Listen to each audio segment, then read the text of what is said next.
Hi, guys, and welcome to episode 3 of Ask Dr. Greg. So, I got a very interesting question that came up in one of my client sessions and with some other people actually in the last couple of days, asking me how do I avoid being angry or avoid being upset or avoid dealing with pain or avoid dealing with challenge. And I have a very, very simple answer to this question. And you may be challenged by my answer, or you may resonate with my answer, but at the end of the day, it's a simple one.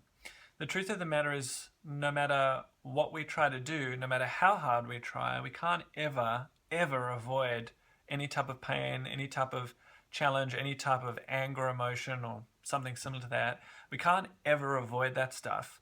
And as hard as we try, it just doesn't make a difference. The truth of the matter is, and you might find this in your own life, and I know that I've personally experienced this myself, is that the more you try and avoid the things that are painful or confronting or challenging or upsetting to you, the more they continue, the more they kind of persist in your life. And there's a reason for that.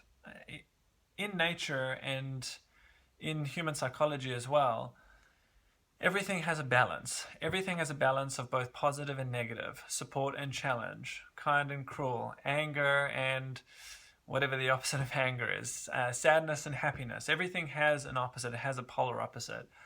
And unfortunately, to some degree, human beings have been taught to be more on the positive side of things or focus more on the positive side of things and to seek out support and to seek out positive emotion and to seek out more of the sunshine and the light and less of the darkness or the challenge that exists in life as well.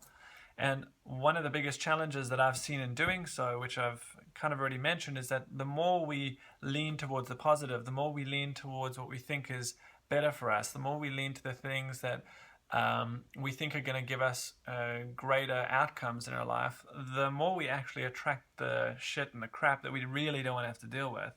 It's almost like we manifest it somehow or attract it somehow, and sometimes even we kind of become the things that we really don't want to deal with.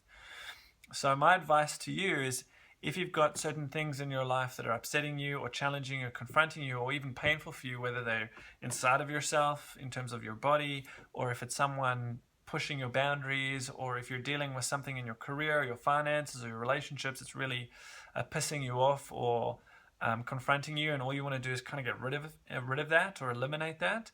My advice to you is rather look for the blessing in it. Within every challenge is an opportunity for growth. Think about it from this perspective. Once upon a time, we were all children, all babies, all growing. We still are, just in a different way now, but once upon a time, we were all back there. Once upon a time, we all had no teeth. And when we had no teeth and we eventually started growing teeth, you can ask any one of your mums, and they will tell you probably cried.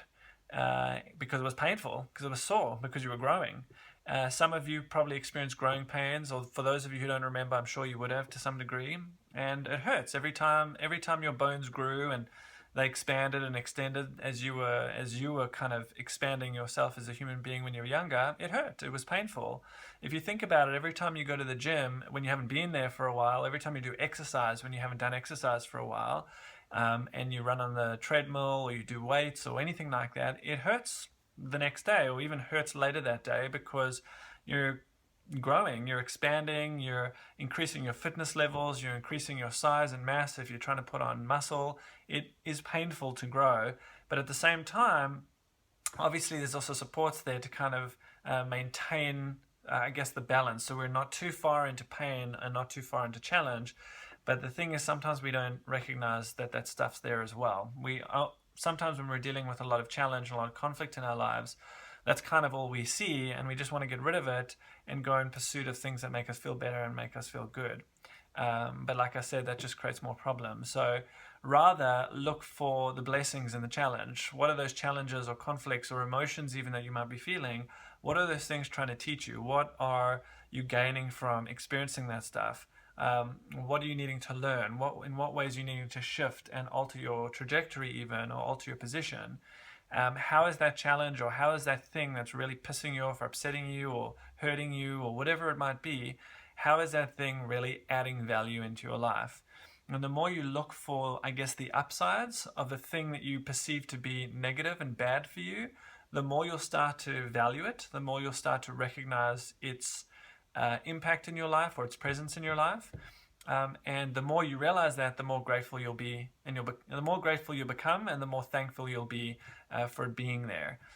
Which, in my opinion, is an incredibly wise strategy to consider when you're dealing with that type of stuff in your life, instead of trying to get rid of it and put it aside and trying to replace it with something more positive or more upbeat or more light. Because the truth is, life is a balance of both. So that's my answer to the question of how do you avoid challenge, conflict, pain, anger, and all the things in between, bullies, etc. How do you get rid of them? You can't.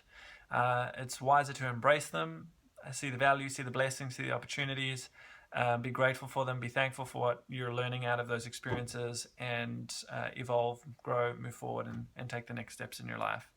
So that's my answer for today. Thanks so much for watching.